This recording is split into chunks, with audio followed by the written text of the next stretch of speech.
Good morning, good afternoon, good evening, depending on where you're watching this video from. We are Group 7 and this is our presentation on money laundering under Nigerian law, so sit back and enjoy. Money laundering is the process of concealing or disguising the illicit origin of funds or property derived from criminal activity. It transforms dirty money into seemingly legitimate assets, thereby undermining the integrity of financial systems and national security. In Nigeria, the principal statute is the Money Laundering Prohibition Act, mostly recently amended in 2022, which criminalizes the offense and establishes the framework for its prevention, detection, and prosecution. Our presentation will examine the statutory provisions, the elements of the offense, and the key judicial precedents which have helped shape the jurisprudence of money laundering in Nigeria. Section 18, subsection 1, unequivocally prohibits money laundering in Nigeria. Subsection 2 defines the crime. Any person or body corporate, whether in Nigeria or outside of Nigeria, whether directly or indirectly, conceals or disguises the origin of funds or property, converts or transfers any funds or property, removes from jurisdiction, or acquires, uses, retains, and takes possession of control or any funds or property, whether intentionally, knowingly, or whether they ought to have known that such funds were proceeds of unlawful acts, commits the offense of money laundering. The penalty for an individual is imprisonment for not less than 4 years and not more than 14 years, or fine of not less than 5 times the proceeds that was laundered. Section 18, subsection 2 establishes 3 distinct mental states that ground criminal liability. First, intentionally. The accused knew the funds were dirty money and deliberately laundered them. Second, knowingly. The accused knew that the funds were proceeds of a crime. Third, and the most significant, reasonably ought to have known. A reasonable person in the accused's position would have realized the illicit nature of the funds. Willful blindness is no defense to money laundering. Furthermore, Section 18, subsection 8 provides a powerful prosecutorial tool. It is not necessary to establish a specific unlawful act to prove money laundering. And under subsection 9, knowledge, intent, or suspicion may be inferred from the subjective factual circumstances.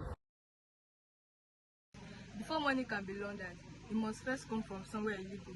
That illegal source is what we call a predicate offense. Under Section 18, subsection 6 of the Money Laundering Prevention and Prohibition Act 2022, predicate offenses include terrorism, drug trafficking, arms trafficking, corruption, bribery, fraud, murder, kidnapping, robbery, tax crimes, insider trading, and any other criminal act under Nigerian law. Essentially, if the money comes from crime, laundering it is a separate offense. Under Section 2, no individual can make or accept cash above 5 million naira, and no corporate body above 10 million naira, except through a financial institution. Section 3 requires anyone transferring more than $10,000 across the border to report it in writing within 1 day.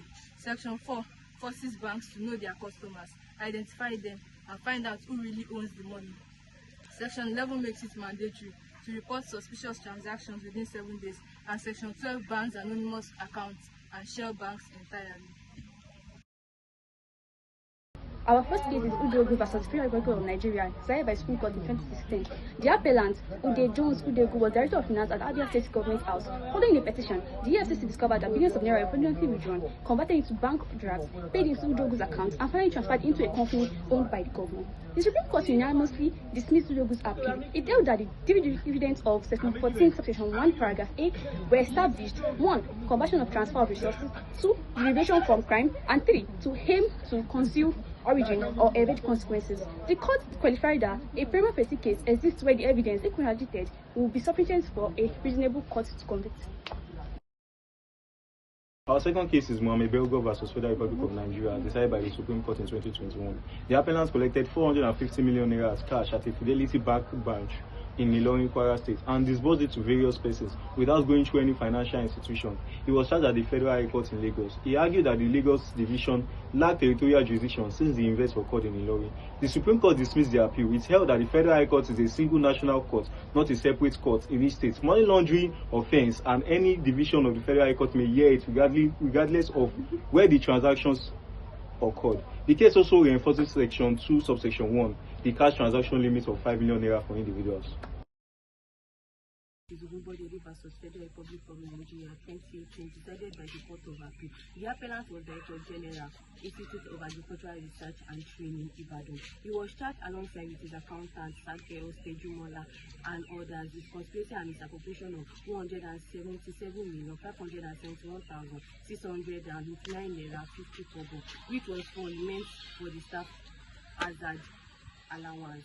On 3rd October 2017, the Federal High Court Ibadan, who convicted him and sentenced him to 4 years imprisonment, he appealed to the Court of Appeal. The Court of Appeal dismissed the appeal and affirmed the conviction. This case is relevant to money laundering because the predicate offence, which was corruption and misappropriation of public funds, generated proceeds that could form the basis of a money laundering charge.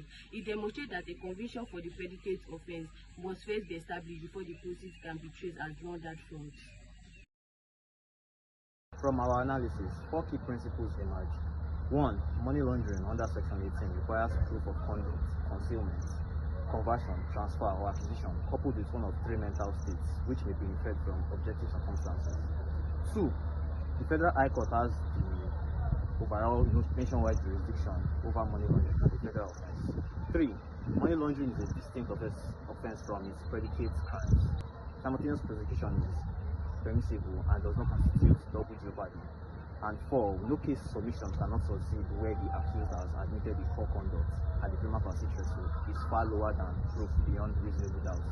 Preventively, the Act mandates customer due diligence, transaction, reporting above statutory thresholds, prohibition of anonymous accounts and shell banks, and cross-border declaration requirements. In conclusion, the Money Laundering Prohibition Act established a robust framework for combating financial crime in Nigeria. Section 80 criminalizes the core offences with severe penalties, while Section 2, 3, 4, 11, and 12 impose preventive obligations of financial institutions and designated non-financial businesses and professions. The judiciary, through cases such as Udehogu, Bijore, Ogunbodede, and Otoyebi, has clarified the ingredient of the offense, affirmed the jurisdiction of the Federal High Court, upheld by distinctiveness of money laundering from predicate offenses, and reinforced that admissions by the accused are fatal to case submissions. Thank you for listening.